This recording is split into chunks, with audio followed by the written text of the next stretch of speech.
Thank you. Good morning. This is the time set for oral argument in Aloia versus Biological Resources et al. It's our case number 1CACV 200243.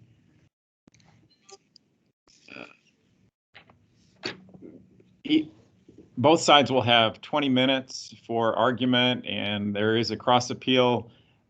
If you want to reserve any time to reply on the cross appeal issue, you'll have to do that and let us know.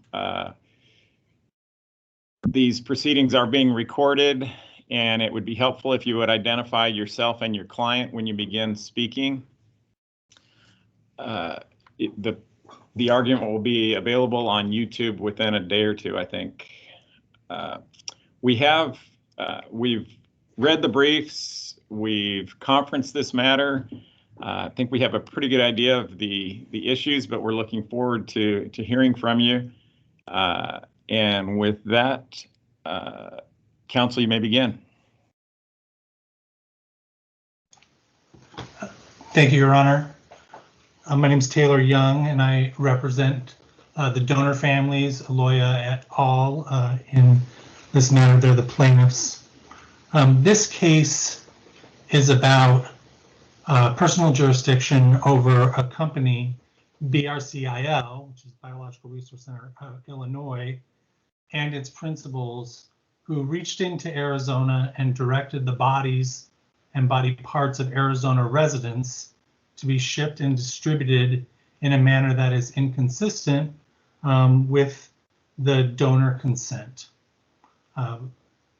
The court below, after originally denying a motion to dismiss on personal jurisdiction grounds, granted a partial summary judgment and dismissed the claims against BRCIL and the Greens, who are the principals, for lack of personal jurisdiction. That decision must be reversed. Arizona has a great interest in protecting the donors here and their families from the harm that occurred, and has interest in protecting in the conduct of BRCIL and its founders in entering into this distribution agreement, essentially a retirement contract to get all the bodies it could possibly get and all the body parts it could get to feed its needs.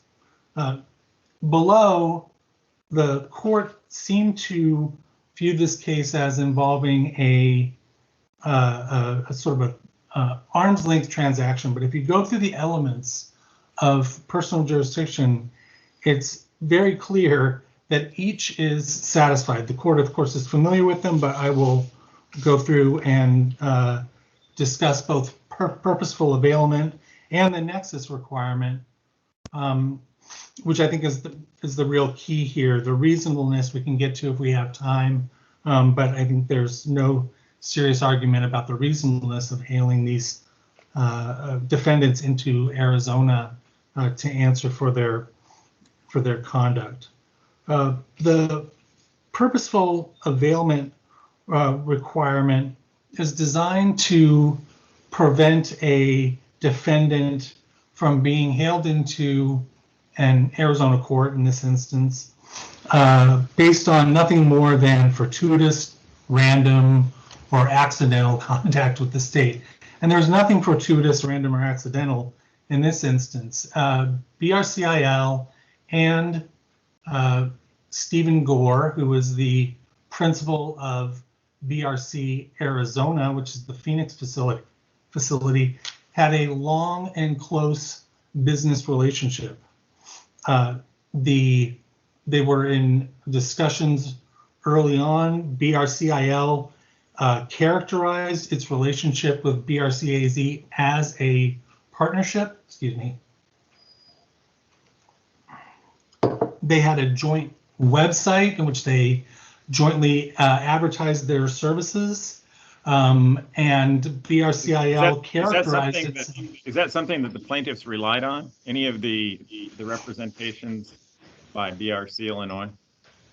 The individual plaintiffs, we know that the same representations that were on that website existed on the BRC AZ website and were in its materials all the way up through. And those materials included representations, for example, that the only that the bodies would not be bodies and body parts would not be sold, that they'd be treated with dignity and respect, and a representation that that the company complied with all these with the regulations of the UAGA against buying and selling of body parts. By the way, UAGA does not prohibit the buying and selling of body parts. That's a representation that's misleading, because it leads one to believe that when I donate my own body or my loved one donates their body,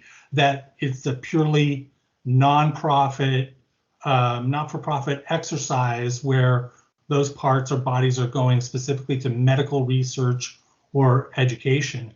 In this instance, the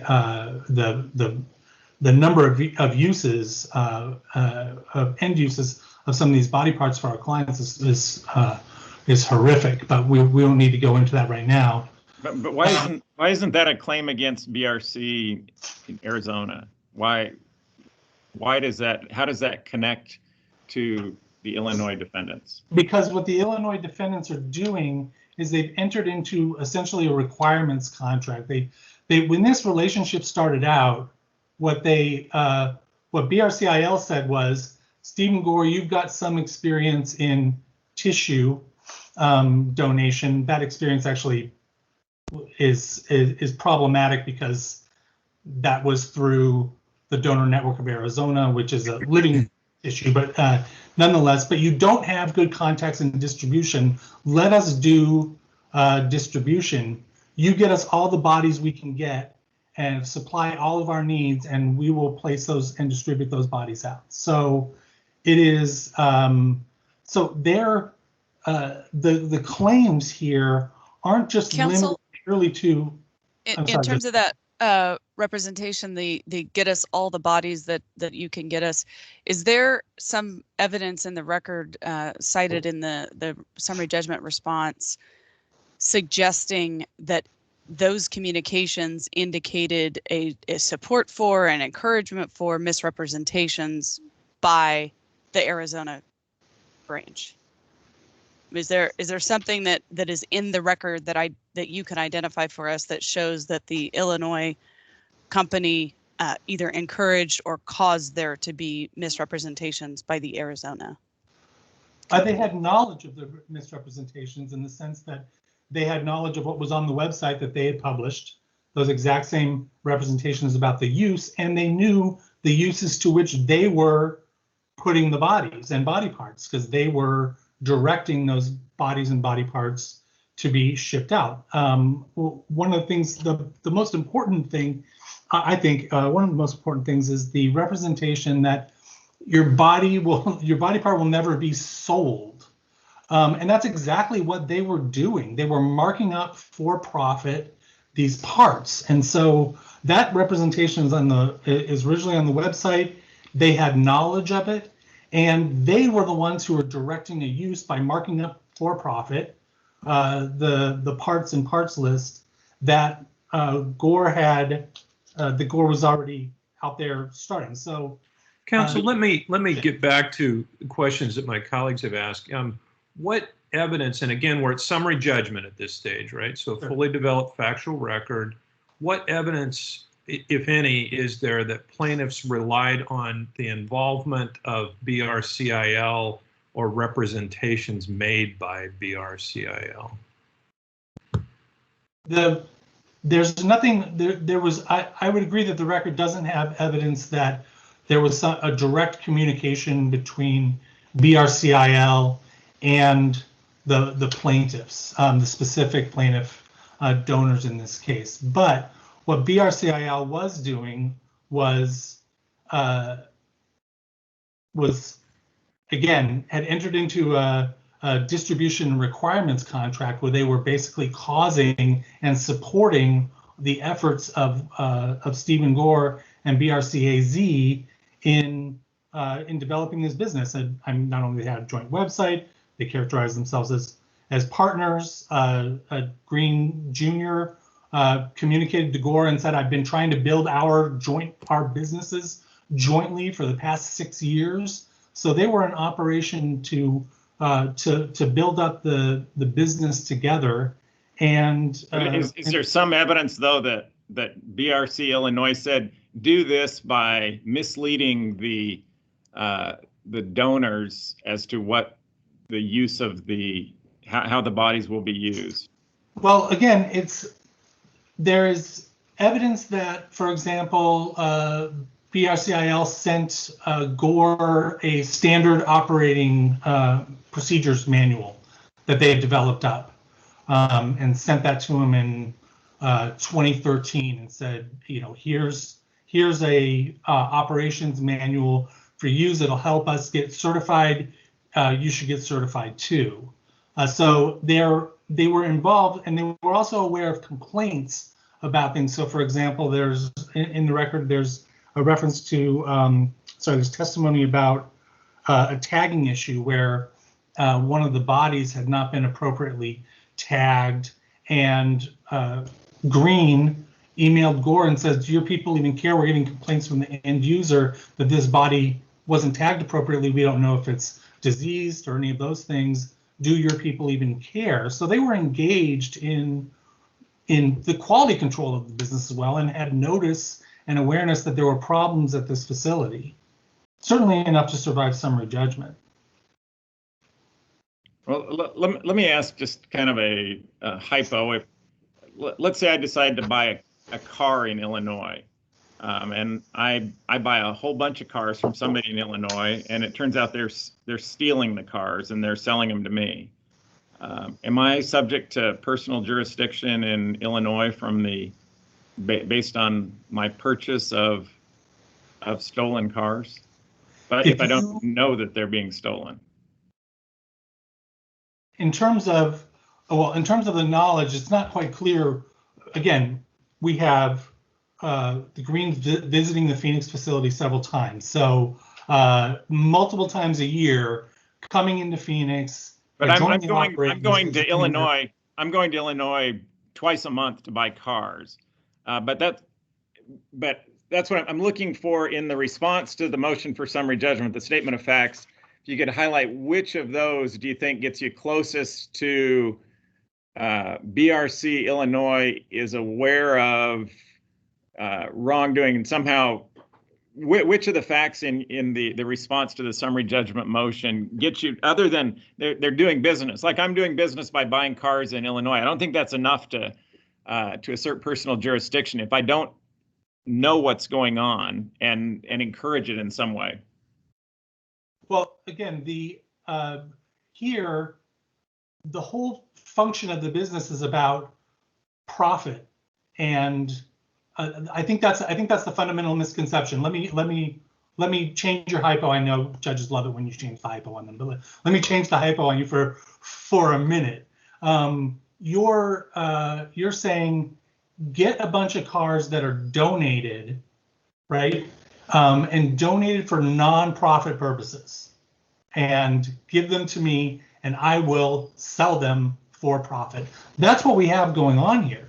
And so in this instance, it isn't just as simple as the whole structure of the business is pitched to these donors as they're engaging in this altruistic, nonprofit donation of bodies. And again, there's lots of language which they were aware of that suggests that this is akin to a small amount of tissue, a small organ being used for research and scientific purposes, to advance cures, these sort of things. And and that your body will never be sold. And in fact, they have a parts list where they're marking it up and selling it over Gore's costs. It's the exact thing that is not being that they're aware of of how this is being pitched because it was on I'm their a own little bit website. confused though. Sorry to interrupt, but No, I mean, I assume there's some expectation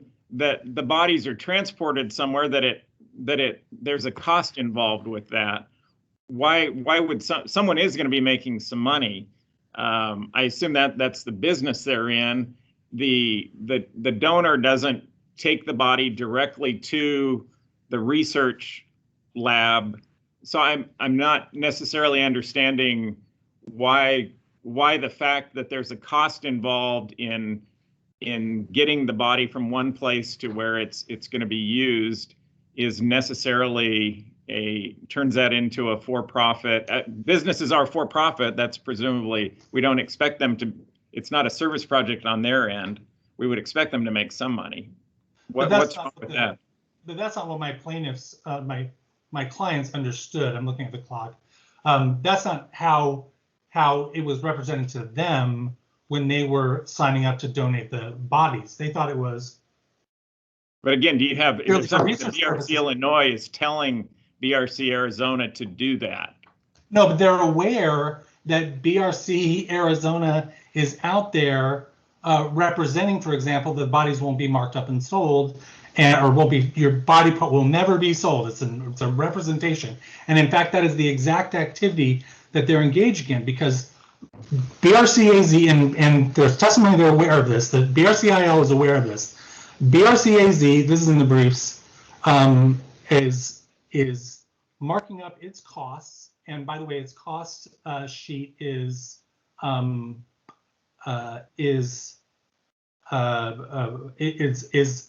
based on actual costs. It's just based on what others are doing in the industry. And then BRCIL is marking that up for a profit for the purpose of essentially directing that this part now be placed over somewhere else. So I lost Judge Thumma for a second there. I want to make sure you didn't miss that. So, and I apologize. I've had a computer problem, but hopefully it's better now. Okay. At any rate, Judge Canani, I don't know if that answers your question, but it is the case that these parts are being marked up and marked up again, and it's not based on any actual cost. It's based on a price list that's the same regardless of whose elbow it is or how hard it was to get it. And it was done based essentially on looking around and seeing what other people do and marking up the same price. So that's a for-profit business opportunity. That is not a cost basis like you would get for other willed body donation programs, like a university's willed body donation program. If there are costs involved, those costs are going to be actual costs, not some for-profit body parts list. I really would like to reserve the rest of my time for rebuttal and hopefully to respond to the cross appeal to the extent that the court wants. Great, thank you. Thank you. Mr. Stevenson. Good afternoon, Your Honors. This is Bob Stevenson. I represent Biological Resource Center of Illinois, Donnelly Green, and Donnelly Green II. There are a couple of issues that I would like to discuss with Your Honors. The first one is the subject of the cross appeal. It goes to the issue of jurisdiction. And I was always taught that's the first thing that a judge looks for, whether they have jurisdiction over a matter. The Superior Court in this case, Your Honor, entered an order on February 5, 2019, dismissing all claims against the Illinois defendants. That dismissal applied to all parties in the case. The Superior Court found that it did not have either general or specific jurisdiction over the Illinois defendants. Pursuant to that February 5 decision, a Rule 54B judgment was entered on March 29, 2019. It stated specifically or recited specifically that it was being entered pursuant to Rule 54B as the rule requires. It incorporated the February 5 dismissal decision.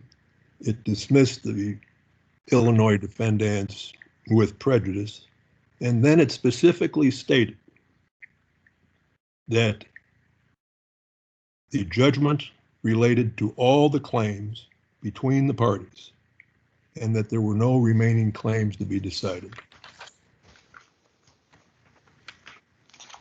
The appeal time on that judgment expired on April 28th, 2019. And counsel, when you say that, you're presuming that it was a final judgment, correct? And isn't that really the issue that we're here to address? Absolutely, Your Honor. And what the plaintiffs say, it wasn't a valid 54B judgment because it did not recite the language "no just reason for delay." The Superior Court, in my opinion, in violation of Rule 54B and the established precedent of this court, agreed with them and entered a new judgment on March 24, 2020, reopening, in my opinion, erroneously the appeal time in which the plaintiffs could appeal the February 5, 2019 order. Rule 54B, I mean, it's not exactly a perfection in the use of the English language, but if you really sit there and look at it, and I've been looking at it for quite some time, it's pretty simple what it says. It says that if a Superior Court judgment only addresses some claims, meaning fewer than all the claims in the case and all the parties, a final judgment on that decision can only be entered if the judgment states there's no just reason for delay. And according to this court, in the Pulaski case, the meaning of that phrase is that there is some danger of hardship or injustice if an appeal is not allowed of the Superior Court judgment addressing fewer than all the claims. That is not the case in this case, Your Honors. The case is that all the claims were addressed by the Superior Court regarding the Illinois defendants. Everything was dismissed, and that dismissal decision related to every party. And as a result, the March 29, 2019 judgment addressed that and stated that all claims between the parties were decided by this judgment and that there were no remaining issues to be decided. Now, if you look at the March 24, the second judgment that the plaintiffs convinced the Superior Court to enter, it's self-contradictory. Counsel, Yes.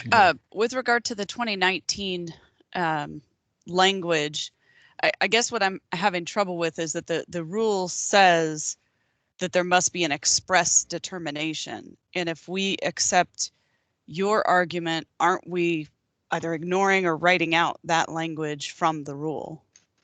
Absolutely not, Your Honor. Okay, can you point me then to the language in that ruling that is the express determination? The express determination in the March 29, 2019 judgment is the sentence in the order that says that it relates, this is the express determination, it relates to all the claims pending between the parties and that there are no further issues to be decided. That's the express determination that is required by 54B if you're addressing all claims. I think 54B requires an express determination that there is no just reason for delay. That is with respect to a Superior Court decision that relates to fewer than all the claims.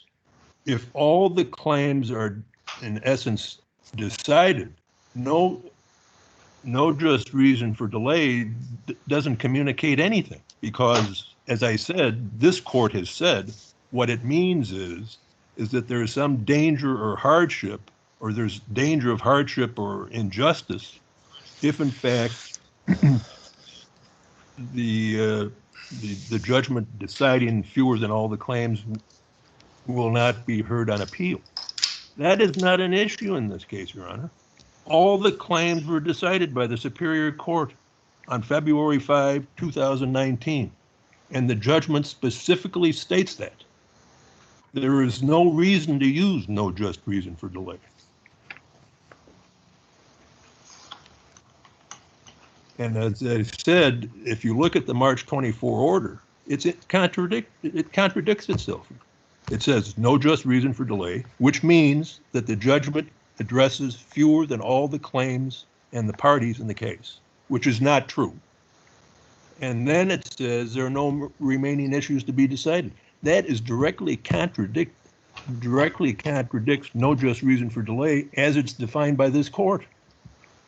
So as a result, Your Honor, I would urge the court, and the proof of the pudding of this, by the way, the plaintiffs entered Rule 54B judgments on 3 settlements. Three plaintiffs settled with all the defendants.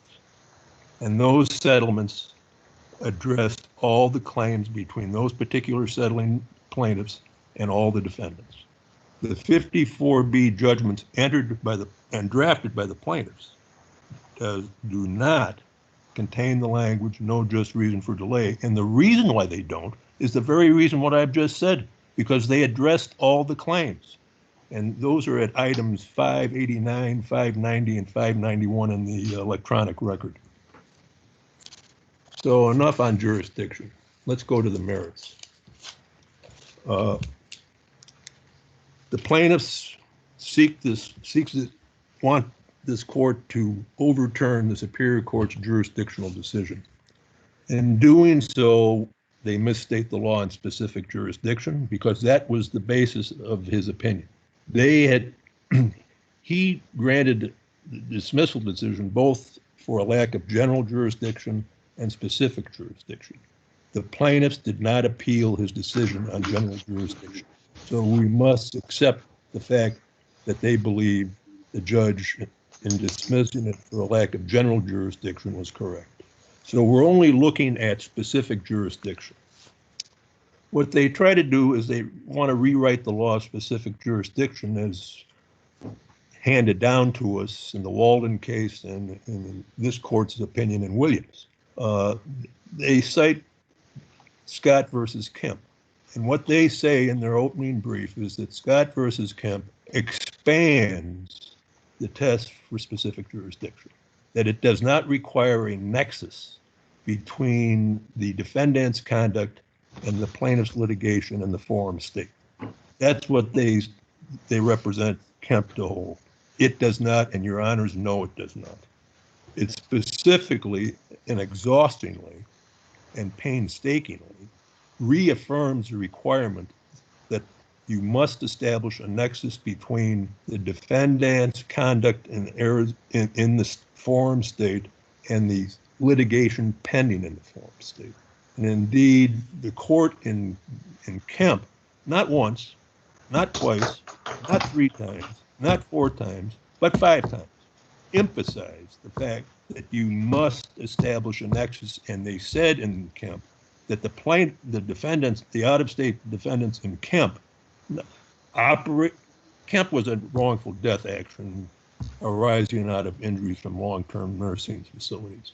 The court in Kemp stated, as I said 5 different times, that the defendants in that case operated the nursing facilities, managed the facilities, supervised the facilities, and in other words, they were into it up to their neck. So the fact of the matter is they must establish a nexus between the defendant's conduct and their litigation. Why isn't there a nexus based on BRC Illinois saying you're going to be our supplier? We're going to look to Arizona for all of the bodies that we need. That's not enough. Well, one, it is not enough, and that's not the evidence in this case. What counsel keeps doing, he misrepresents the conduct of the defendants in Arizona. At some point in time, BRC Arizona came to the BRC Illinois and wanted BRC Illinois to act as its distributor by promoting requests from third-party entities outside the state of Arizona for tissue. What that agreement required was once BRCIL, I'm going to use it at the abbreviated name. Let me just say, once Illinois found a requester who wanted tissue, that would be transmitted to BRC in Arizona. After that, it was BRC of Arizona that contacted the requester, and an agreement thereafter was arrived at whereby the requester would get tissue from BRC Arizona pursuant to the terms of the agreement and for the price that BRC Arizona established. BRCIL, I mean, they keep saying that we targeted Arizona. The evidence in this case, Your Honor, is exactly the opposite. BRC Arizona shipped the tissue. BRC Arizona selected the tissue that was provided to the third-party requester outside the state of Illinois. BRC Arizona priced the tissue. I heard counsel this morning or this afternoon say we priced the tissue. We did not. We received a service fee, as the Superior Court specifically pointed out in its decision. We had BRC Arizona selected the tissues, BRC Arizona shipped the tissue, BRC Arizona priced the tissue. We had nothing to do with it. What we found. The tissue was never shipped to BRC Illinois. It was shipped directly to. Most of the time, BRC Arizona would ship it directly to the requester. There were occasions where they shipped it to BRC Illinois, and BRC Illinois would forward it to the requester. But that, again, that was at the request of the requester, and BRC Arizona's decision to ship it to us first. But a substantial amount of the tissue that went to the third party outside of Arizona requesters for tissue went directly from Arizona to the requester. If they went to Illinois and there's some assertion that it's mishandled at that point, is that enough? Or why isn't it enough? Well, one, there's no evidence that it was mishandled. Whatever was shipped to Illinois, there is absolutely no evidence in this record that anything was mishandled, and the Superior Court specifically said that. I mean, the fact of the matter is we did not contract for the tissue. That was the third-party requester. We did not ship the tissue. That was Arizona. We did not mark the tissue up in price. That was Arizona. We didn't resell tissue. As I heard counsel today say that we got tissue from Arizona and we resold it. No evidence in the record of that. None. And the distribution agreement is a contractual relationship, and again, I recommend reading that exhibit. It's in evidence, and it was before the Superior Court, and in fact, the Superior Court painstakingly reviewed it in its decision. The other thing is, and I want to go to the issue of a nexus with the plaintiffs. It was conceded in the Superior Court that the plaintiffs had no connection, association, involvement, or communication with BRCIL. There was absolutely no evidence that BRCIL was involved in any of the anatomical donations of the plaintiffs. And the gravamen of the plaintiff's complaint are misrepresentations made by BRC Arizona to the plaintiffs. There is absolutely no evidence, and in fact, it's my position that the plaintiffs conceded that we weren't involved in it. Wasn't there a claim in the complaint for aiding and abetting tortious conduct? There's tortious aiding and abetting. There's a civil conspiracy. There's a RICO count. The fact of the matter is, all the misrepresentation allegations in the complaint, which is the gravamen of the complaint, are incorporated in those counts. And if you eliminate the misrepresentations, Your Honor, as a basis of this lawsuit, there is no lawsuit. Well, but we're saying there's no misrepresentation by BRC Illinois, but if they aided BRC Arizona, told them this is how you should make your misrepresentations, is that what was alleged? Alleged, there's absolutely no evidence of it, and in fact, their concession to the Superior Court that there were no communications between BRCIL and BRC and these plaintiffs. But my question isn't, I'll take that as a given, but the question is, did BRC Illinois communicate to BRC Arizona, this is what you should tell the donor families? That would be aiding tortious conduct. If there were evidence of that in the record, I would agree with Your Honor. But there is no evidence of that, as the Superior Court found. Zero evidence with regard to communications between Illinois and Arizona relating to these plaintiffs. Zero. But it didn't find that there were zero communications between BRC Illinois and BRC Arizona. And is there a specific finding that there were clearly they had a business relationship? They had communications with each other regarding the distribution agreement. And the distribution agreement is totally separate and apart from the allegations of the misrepresentations made to these plaintiffs. I mean, and again, all the tissue that was provided by Arizona, selected by Arizona, priced by Arizona, shipped by Arizona, received by the third-party requester, there is absolutely no evidence that Illinois directed or, what would you say, coached or recommended on how you deal with donors. Absolutely. No discussion of what type of consent is necessary. Wouldn't BRC Correct. Illinois be aware of consent requirements? Well, in their business in Illinois, yes. I mean, their donor program was limited to the state of Illinois, and their request form or agreement was different than Arizona's. But were they unaware of what the Arizona requirements were? They weren't involved in the donor program in Arizona, Your Honor. And the answer is there is no evidence that they were.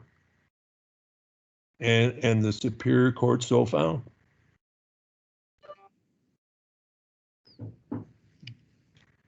I see that my time is about ready to evaporate me. I have 21 seconds.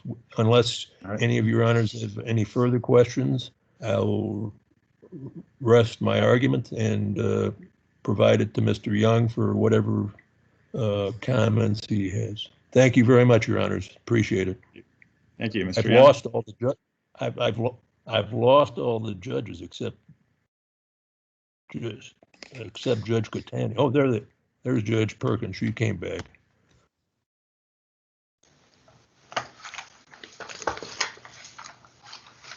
Thank you, Judge Catani. Yeah. If we're just briefly in rebuttal, I want to point out that obviously BRCIL is aware of consent requirements. In the distribution agreement itself, they asked BRCAZ to warrant that there had been proper donor consent. So the notion that they're not involved or they're not interested is belied by the language of the distribution agreement itself. But that's different than specifically alleging that they told them how to do it and to misrepresent something to the donors, isn't it? I agree with you that those are different things. One of your questions was, were they aware of the consent requirements? And the answer is they're so aware of it that they asked in the distribution agreement for consent to be warranted, because donor consent is important in this world. I also wanted to point out that counsel took some exception to me using the word sale and said there's no evidence of that. I'd like to point the court to our response to the summary judgment motion. It's at index of record 390. This is cited at the bottom of page 27 of our opening brief. But Don Green Jr. Testified, was asked, once you get these spines from BRCAZ, you're going to mark them up and sell them to other people, your customers, correct? And he answered, correct. So there's absolutely evidence in the summary judgment record that they were marking up and selling the parts that they were getting from BRCAZ. Lastly, I would also like to mention that while the Nexus requirement requires a relation to, this isn't a merits argument. We're here on a summary judgment standard. It's personal jurisdiction. And so delving into whether or not these claims would be successful is not what either the Superior Court or this court should do. Lastly, in terms of appellate jurisdiction, I think Judge Perkins got it exactly right. The rule requires the specific finding of no just reason for delay. We have never argued that it's about that talismanic language. It is about an actual finding, and there's no finding anywhere in the earlier. When would there be any other type of finding when all of the claims as to these parties have been dismissed? Well, it has to do with who's coming to request it, Judge Catani. So, and that's the other issue, is that we didn't request the 54. Usually it can be the potential appellee, but usually it's the appellant who's saying, give us a 54B so we can run up to the Court of Appeals. We didn't request the 54B in that original one. So I guess my point is that it's the no just reason for delay says that there isn't a reason for the court can go ahead and address these claims. The Court of Appeals can go ahead and review these claims. Otherwise, we're going to have to wait. And it's usually the plaintiffs who would say, I want to get these people back right now. If the plaintiffs aren't requesting it, then there's no, I don't see any reason why we should be held to that defective judgment, the certification of that defective judgment. And with that, I would ask the court to please reverse summary judgment on personal jurisdiction grounds and remand so that the plaintiffs can try their case. Thank you, Your Honor. Thank you both for your argument. We will take this matter under advisement and issue a decision in due course. And with that, we're adjourned. Thank you. Thank you, Your Honors.